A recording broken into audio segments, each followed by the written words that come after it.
ಇವತ್ತಿನ ವಿಶೇಷ ಬೆಲ್ಲದ ಕೊಬ್ಬರಿ ಮಿಠಾಯಿ. ಬೆಲ್ಲ ಹಾಕಿ ಮಾಡೋಂಥ ಈ ಕೊಬ್ಬರಿ ಮಿಠಾಯಿನ ನಾವು ತುಂಬ ದಿನ ಇಡಬಹುದು ಮಾಮೂಲಿ ಕೊಬ್ಬರಿ ಮಿಠಾಯಿಗಿಂತ. ಯಾಕೆ ಅಂತಂದರೆ ಇದನ್ನು ನಾವು ಹಸಿ ತೆಂಗಿನಕಾಯಿ ತುರಿ ಹಾಕಿ ಮಾಡ್ತಾ ಇಲ್ಲ, ಆದರೆ ಒಣ ಕೊಬ್ಬರಿ ಸೇರಿಸಿ ಮಾಡೋದ್ರಿಂದ ಇದು ಶೆಲ್ಫ್ ಲೈಫ್ ತುಂಬ ದಿನ ಇರುತ್ತೆ. ಇದನ್ನು ರುಚಿಯಾಗಿ ಹದವಾಗಿ ಮಾಡೋದು ಹೇಗೆ ಅಂತ ನೋಡೋಣ. ನಾನು ಆಶಾ, ನಿಮಗೆಲ್ಲರಿಗೂ ಅಡುಗೆ ಸಾಧನಕ್ಕೆ ಸ್ವಾಗತ. ಇವತ್ತು ನಾನು 3 ಒಣ ಕೊಬ್ಬರಿನ ತೊಗೊಂಡಿದ್ದೀನಿ. ಸಾಮಾನ್ಯವಾಗಿ ನಾವೆಲ್ಲ ಕೊಬ್ಬರಿ ಮಿಠಾಯಿ ಮಾಡಬೇಕಾದ್ರೆ ಹಸಿ ತೆಂಗಿನಕಾಯಿ ತುರಿ ತೊಗೊಳ್ತೇವೆ, ಆದರೆ ಇವತ್ತು ಒಣ ಕೊಬ್ಬರಿನಲ್ಲಿ ಮಾಡೋದು ಹೇಗೆ ಅಂತ ನೋಡೋಣ. ಒಣ ಕೊಬ್ಬರಿನಲ್ಲಿ ಒಂದು ದೊಡ್ಡ ಸಮಸ್ಯೆ ಏನು ಅಂತಂದರೆ ಅದು ಸಿಪ್ಪೆ ತೆಗೆಯೋದು. ಈಗ ಒಣ ಕೊಬ್ಬರಿನ 3 ಒಣ ಕೊಬ್ಬರಿನ ಅರ್ಧ ಪಾಲು ಮಾಡಿಬಿಟ್ಟು ಸಿಪ್ಪೆ ತೆಗೆಯೋಕ್ಕೆ ಹೋದರೆ ಅಷ್ಟು ಸುಲಭವಾಗಿ ಬರೋದಿಲ್ಲ, ನಿಮಗೆಲ್ಲ ಗೊತ್ತಿರುತ್ತೆ. ನೋಡಿ, ಎಷ್ಟೇ ಕಷ್ಟಪಟ್ಟರು ತುಂಬ ಕಷ್ಟ ತೆಗೆಯೋದು, ತುಂಬ ಹೊತ್ತು ತಗೊಳುತ್ತೆ. ಇದಕ್ಕೋಸ್ಕರ ಏನು ಅಂತಂದರೆ ಇದನ್ನು ಬಿಸಿ ನೀರಿನಲ್ಲಿ ಒಂದು 10 ನಿಮಿಷ ಕುದಿಸ್ಬಿಟ್ರೆ ಆ ಸಿಪ್ಪೆ ಸ್ವಲ್ಪ ಸಾಫ್ಟ್ ಆಗುತ್ತೆ. ಆವಾಗ ನಾವು ಸಿಪ್ಪೆನ ಆರಾಮಾಗಿ ತೆಗಿಬೋದು. ಬಿಸಿ ನೀರಿನಲ್ಲಿ 10 ರಿಂದ 15 ನಿಮಿಷ ಕುದಿಸ್ಬೋದು. ಇಲ್ಲ ಅಂದರೆ ಓವರ್ ನೈಟು ನೀರಿನಲ್ಲಿ ನೆನೆಸಿದ್ರೆ ಆಗಲೂ ಸಹ ಸಿಪ್ಪೆ ಸಾಫ್ಟ್ ಆಗುತ್ತೆ, ಸಿಪ್ಪೆ ತೆಗೆಯೋದಕ್ಕೆ ಹೆಲ್ಪ್ ಆಗುತ್ತೆ. ಈಗ ಚೆನ್ನಾಗಿ ಕುದಿಸಿದ ಮೇಲೆ ಅದರಲ್ಲೇ ಬಿಟ್ಟಿದ್ದೆ, ನೀರು ಆರಿದ ಮೇಲೆ ನಾನು ಕೊಬ್ಬರಿನ ತೆಗೆದುಬಿಟ್ಟು ಈಗ ತೋರಿಸ್ತೀನಿ ಎಷ್ಟು ಸುಲಭವಾಗಿ ಸಿಪ್ಪೆ ಬಂದ್ಬಿಡುತ್ತೆ ಅಂತ. ನೋಡಿ, ಸಿಪ್ಪೆ ತೆಗೆಯೋದಲ್ಲಿ ಪೀಲರ್ನಲ್ಲಿ ಈ ಥರ ಮಾಡಿದರೆ ಆರಾಮಾಗಿ ಸಿಪ್ಪೆ ಬಂದ್ಬಿಡುತ್ತೆ. ಸಿಪ್ಪೆ ತೆಗೆಯೋದಕ್ಕೋಸ್ಕರ ಬಿಸಿ ನೀರಿನಲ್ಲಿ ಒಂದು ಸ್ವಲ್ಪ ಕುದಿಸಿದ್ರೆ ಸಾಕು. ಈಗ ಆರಾಮಾಗಿ ಸಿಪ್ಪೆನೆಲ್ಲ ತೆಗಿತಾ ಇದ್ದೀನಿ. ಸಿಪ್ಪೆನ ತೆಗೆದ್ರೆ ಒಣ ಕೊಬ್ಬರಿ ಕಲರ್ ಚೆನ್ನಾಗಿ ಬರುತ್ತೆ ಅಂತ. ಸಿಪ್ಪೆ ವೇಸ್ಟ್ ಮಾಡಿಬಿಡಿ, ಅದ್ರಲ್ಲಿ ಚಟ್ನಿ ಪುಡಿ ಮಾಡ್ಕೋಬೋದು. ಈಗ ಒಣ ಕೊಬ್ಬರಿ ಸಿಪ್ಪೆ ತೆಗೆದ್ಬಿಟ್ಟು ಸಣ್ಣದಾಗಿ ಕಟ್ ಮಾಡಿಬಿಟ್ಟು ಮಿಕ್ಸಿ ಜಾರಿಗೆ ಹಾಕ್ಕೊಂಡು ಇದನ್ನು ನೈಸಾಗಿ ಪುಡಿ ಮಾಡೋಣ. ನೀರನ್ನ ಸೇರಿಸಬೇಡಿ, ನೀರನ್ನ ಸೇರಿಸ್ದಲೇ ಈ ರೀತಿ ಪುಡಿ ಮಾಡ್ಕೊಳ್ಳಿ. ಈಗ ಪುಡಿ ರೆಡಿಯಾಗಿದೆ. ಈ ಕಪ್ಪಿನಲ್ಲಿ 6 ಕಪ್ಪಿನಷ್ಟು ಪುಡಿ ಇದೆ. ನಾನು ಮೆಜರ್ಮೆಂಟ್ ಮಾಡಿ ಇಟ್ಕೊಂಡಿದ್ದೀನಿ. 6 ಕಪ್ಪಿನಷ್ಟು ಪುಡಿ. ಇಷ್ಟು ಪುಡಿಗೆ ನಾವು ಎಷ್ಟು ಬೆಲ್ಲ ಹಾಕಬೇಕು ಅಂತ ನಾನು ಮುಂದೆ ಹೇಳ್ತಾ ಹೋಗ್ತೀನಿ. ಈಗ ಸದ್ಯಕ್ಕೆ ಒಣ ಕೊಬ್ಬರಿ ಪುಡಿ ಮಾಡಿಟ್ಕೊಂಡಿದ್ದೀನಿ. ನೈಸಾಗಿ ಪುಡಿಯಾಗಿದೆ, ಒಂದೇ ಸಮನಾಗಿ ಪುಡಿಯಾಗಿದೆ. ದೊಡ್ಡ ಮಿಕ್ಸಿ ಜಾರ್ಗೆ ಹಾಕ್ಕೊಂಡು ನೀವು ಈ ರೀತಿ ಪುಡಿ ಮಾಡ್ಕೊಳ್ಳಿ. ಸುಲಭವಾಗಿ ಆಗೋಗ್ಬಿಡುತ್ತೆ. ಯಾಕೆಂದರೆ ಒಣ ಕೊಬ್ಬರಿ ಸ್ವಲ್ಪ ಸಾಫ್ಟ್ ಆಗಿರೋದ್ರಿಂದ ಸುಲಭವಾಗಿ ಆಗೋಗ್ಬಿಡುತ್ತೆ, ಪ್ರಾಬ್ಲಮ್ಮೇ ಬರೋದಿಲ್ಲ. ಇವಾಗ 6 ಕಪ್ಪಿನಷ್ಟು ಒಣ ಕೊಬ್ಬರಿ ಪುಡಿನ ಒಂದು ಪ್ಯಾನಿಗೆ ಹಾಕ್ಕೊಂಡು ಲೋ ಫ್ಲೇಮಲ್ಲಿ ಹುರ್ಕೊಳ್ತಾ ಇದ್ದೀನಿ. ಈ ರೀತಿ ಹುರಿಯೋದು ತುಂಬ ಮುಖ್ಯ. ಯಾಕೆ ಅಂತಂದರೆ ಒಣ ಕೊಬ್ಬರಿನ ಬಿಸಿಲಿನಲ್ಲಿ ಕುದಿಸಿರೋದ್ರಿಂದ ಸ್ವಲ್ಪ ತೇವಾಂಶ ಇರುತ್ತೆ. ಆ ತೇವಾಂಶ ತೆಗೆಯೋದಕ್ಕೋಸ್ಕರನೇ ಇದನ್ನು ಈ ರೀತಿ ಲೋ ಫ್ಲೇಮಲ್ಲಿ ಹುರ್ಕೊಳ್ತಾ ಇದ್ದೀನಿ. ಹುರಿಬೇಕಾದ್ರೆ ಇಲ್ಲಿ ಸ್ವಲ್ಪ ಶುಂಠಿ ಪುಡಿ, ಅರ್ಧ ಟೀ ಸ್ಪೂನಷ್ಟು ಶುಂಠಿ ಪುಡಿ, ಅರ್ಧ ಟೀ ಸ್ಪೂನಷ್ಟು ಏಲಕ್ಕಿ ಪುಡಿನ ಹಾಕ್ಕೊಂಡು ಹುರ್ಕೊಳ್ತಾ ಇದ್ದೀನಿ.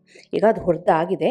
ನೆಕ್ಸ್ಟ್ ನಾನಿಲ್ಲಿ 6 ಕಪ್ಪಿನಷ್ಟು ಒಣ ಕೊಬ್ಬರಿ ಪುಡಿಗೆ 3 ಕಪ್ಪಿನಷ್ಟು ಬೆಲ್ಲದ ಪುಡಿ, ಬಿಳಿ ಬೆಲ್ಲದ ಪುಡಿನ ಸೇರಿಸ್ತಾ ಇದ್ದೀನಿ. ಸಕ್ಕರೆನಾದರೂ ಸೇರಿಸ್ಕೋಬೋದು. ಬೆಲ್ಲ ಹಾಕ್ತಾ ಇದ್ದೀನಿ.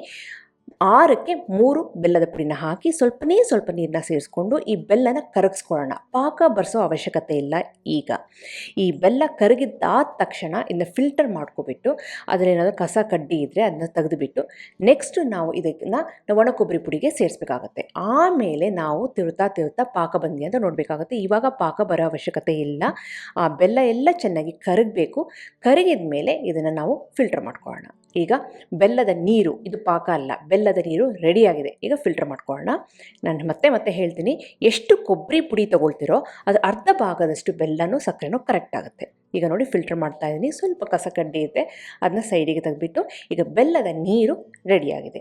ಈ ನೀರನ್ನು ನಾವು ಹುರ್ಕೊಂಡಿದ್ವಲ್ಲ ಕೊಬ್ಬರಿ ತುರಿಗೆ, ಅದಕ್ಕೆ ಹಾಕ್ಬಿಟ್ಟು ಫ್ಲೇಮ್ನ ಲೋನಲ್ಲೇ ಇಟ್ಕೊಂಡು ಇದನ್ನು ಚೆನ್ನಾಗಿ ಮಿಕ್ಸ್ ಮಾಡೋಣ. ಇವಾಗ ಇದು ಎಲ್ಲಿವರೆಗೆ ಮಿಕ್ಸ್ ಮಾಡಬೇಕು ಅಂತಂದರೆ ಆ ಬೆಲ್ಲ ಚೆನ್ನಾಗಿ ಪಾಕ ಬರಬೇಕು, ಅಲ್ಲಿವರೆಗೆ ಮಿಕ್ಸ್ ಮಾಡಬೇಕಾಗುತ್ತೆ. ಮಧ್ಯದಲ್ಲೇ ಒಂದೇ ಒಂದು ಚಿಟಿಕೆಯಷ್ಟು ಉಪ್ಪಿನ ಪುಡಿನ ಸೇರಿಸಿದ್ದೀನಿ, ಸಿಹಿ ಬ್ಯಾಲೆನ್ಸ್ ಆಗೋದಕ್ಕೆ ಅಂತ. ಉಪ್ಪಿನ ಪುಡಿನ ಹಾಕಿ ಲೋ ಫ್ಲೇಮಲ್ಲಿ ಚೆನ್ನಾಗಿ ಮಿಕ್ಸ್ ಮಾಡ್ತಾ ಇದ್ದೀನಿ. ಈಗ ನೋಡಿ, ಮಿಕ್ಸ್ ಮಾಡ್ತಾ ಇದು ಮಿಶ್ರಣ ತಲೆ ಬಿಡ್ತಾ ಬರುತ್ತೆ. ಹಾಗೆಯೇ ಸ್ವಲ್ಪ ಕಲ್ಲರ್ ಬೆಳ್ಳಗೆ ಬರುತ್ತೆ ಸೈಡಲ್ಲಿ ನೋಡ್ತಾ ಆವಾಗ ಗೊತ್ತಾಗುತ್ತೆ. ಹಾಗೆಯೇ ಉಂಡೆ ಕಟ್ಟಕ್ಕೆ ಹೋದರೆ ಈ ರೀತಿ ಆರಾಮಾಗಿ ನಾವು ಉಂಡೆ ಕಟ್ಬೋದು. ಕೈಗೆ ಅದು ಅಂಟೋದಿಲ್ಲ.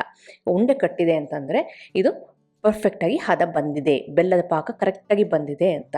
ಇವಾಗ ನಾವು ತಟ್ಟೆಗೆ ಹಾಕಿ ಸಮವಾಗಿ ತಟ್ಟಿಬಿಟ್ಟು ಪೀಸಾಗಿ ಕಟ್ ಮಾಡಿದರೆ ಕರೆಕ್ಟಾಗಿ ಪೀಸು ಎದ್ದು ಬರುತ್ತೆ. ಒಂದು ಮಿಶ್ರಣ ಪಾತ್ರೆ ಬಿಡಬೇಕು, ಸೈಡ್ನಲ್ಲಿ ಸ್ವಲ್ಪ ಬೆಳ್ಳಗೆ ಬರಬೇಕು. ಹಾಗೆಯೇ ಉಂಡೆ ಕಟ್ಟಕ್ಕೆ ಬರ್ತಿದೆ ಅಂತಂದರೆ ಈ ಮಿಶ್ರಣ ರೆಡಿಯಾಗಿದೆ, ಪರ್ಫೆಕ್ಟ್ ಆಗಿದೆ ಅಂತ. ಆವಾಗ ಟ್ರೇಗೋ ತಟ್ಟೆಗೋ ಹಾಕಿ ಈ ರೀತಿ ತಟ್ಟಿಬಿಟ್ಟು ಇದನ್ನು ಯಾವ ಆಕಾರದಲ್ಲಿ ಬೇಕೋ ಆ ಆಕಾರದಲ್ಲಿ ಕಟ್ ಮಾಡಿಬಿಟ್ಟು ಒಂದು 10 ರಿಂದ 15 ನಿಮಿಷ ಬಿಟ್ಟರೆ ಇದು ಪರ್ಫೆಕ್ಟಾಗಿ ಪೀಸು ಎದ್ದು ಬರುತ್ತೆ. ಅಕಸ್ಮಾತ್ ತಟ್ಟೆಗೆ ಹಾಕಿದ ಮೇಲೂ ಇದು ಗಟ್ಟಿ ಆಗ್ತಿಲ್ಲ, ಏನೋ ಎಡವಟ್ಟಾಯಿತು ಅಂದರೆ ಪ್ರಾಬ್ಲಮೇ ಇಲ್ಲ. ಮತ್ತೆ ನೀವು ಪಾತ್ರೆಗೆ ಹಾಕ್ಕೊಳ್ಳಿ, ಮತ್ತೆ ಸ್ಲೋ ಫ್ಲೇಮಲ್ಲಿ ನಿಮ್ಗೆ ಬಿಸಿ ಮಾಡ್ತಾಯಿದ್ರೆ ಬೆಲ್ಲ ಪಾಕ ಕರಗುತ್ತೆ, ಮತ್ತೆ ಗಟ್ಟಿಯಾಗುತ್ತೆ. ಗಟ್ಟಿ ಆದಮೇಲೆ ಸ್ವಲ್ಪ ಇನ್ನೂ ಜಾಸ್ತಿ ಹೊತ್ತು ಕೈ ಆಡಿಸಿದ್ರೆ ಇದು ಕರೆಕ್ಟಾಗಿ ಹದ ಬರುತ್ತೆ. ಮತ್ತೆ ತಟ್ಟಿನಲ್ಲಿ ಲಟ್ಟಿಸ್ಬಿಟ್ಟು ಈ ರೀತಿ ಕಟ್ ಮಾಡ್ಕೊಳ್ಳಿ. ಇವಾಗ ನೋಡಿದ್ರೆ ಪರ್ಫೆಕ್ಟಾಗಿ ಇಲ್ಲಿ ಬೆಲ್ಲದ ಕೊಬ್ಬರಿ ಮಿಠಾಯಿ ರೆಡಿಯಾಗಿದೆ. ಇದನ್ನು ಆರಾಮವಾಗಿ ನೀವು 20ರಿಂದ 25 ದಿನ ಇಡಬಹುದು ಹೊರಗಡೆ, ಏನೂ ಆಗೋದಿಲ್ಲ. ಒಣ ಕೊಬ್ಬರಿನ ಹುರಿದು ಮಾಡಿರೋದ್ರಿಂದ ಪರ್ಫೆಕ್ಟ್ ಆಗಿರುತ್ತೆ. ನಿಮಗೆಲ್ಲ ಈ ರೆಸಿಪಿ ಇಷ್ಟ ಆಗಿದೆ ಅಂತ ಅಂದ್ಕೊಂಡಿದ್ದೀನಿ. ಖಂಡಿತವಾಗ್ಲೂ ಟ್ರೈ ಮಾಡಿ ಹೇಗೆ ಬಂತು ಅಂತ ನನ್ನ ಕಮೆಂಟ್ ಸೆಕ್ಷನ್ ದಯವಿಟ್ಟು ತಿಳಿಸಿ. ಹಾಗೆ ನೀವಿನ್ನೂ ಅಡುಗೆ ಸಾಧನಕ್ಕೆ ಸಬ್ಸ್ಕ್ರೈಬ್ ಆಗಿಲ್ಲ ಅಂದರೆ ತಡ ಯಾಕೆ, ಈಗಲೇ ಸಬ್ಸ್ಕ್ರೈಬ್ ಆಗಿ ಪಕ್ಕದಲ್ಲಿರುವ ಬೆಲ್ ಬಟನ್ ಕೂಡ ಟಚ್ ಮಾಡಿ. ನಿಮಗೆ ವಿಡಿಯೋ ಇಷ್ಟ ಆಯಿತು ಅಂದರೆ ಲೈಕ್ ಬಟನ್ನ ಕ್ಲಿಕ್ ಮಾಡಿ, ಫ್ರೆಂಡ್ಸ್ ಆ್ಯಂಡ್ ಫ್ಯಾಮಿಲಿ ಜೊತೆ ಶೇರ್ ಮಾಡಿ, ವಾಟ್ಸಪ್ಪಲ್ಲಿ ಶೇರ್ ಮಾಡಿ. ಮತ್ತೊಂದು ಇಂಟ್ರೆಸ್ಟಿಂಗ್ ರೆಸಿಪಿಯೊಂದಿಗೆ ಭೇಟಿ ಆಗ್ತೇನೆ. ಅಲ್ಲಿವರೆಗೆ thank you, bye bye, see you.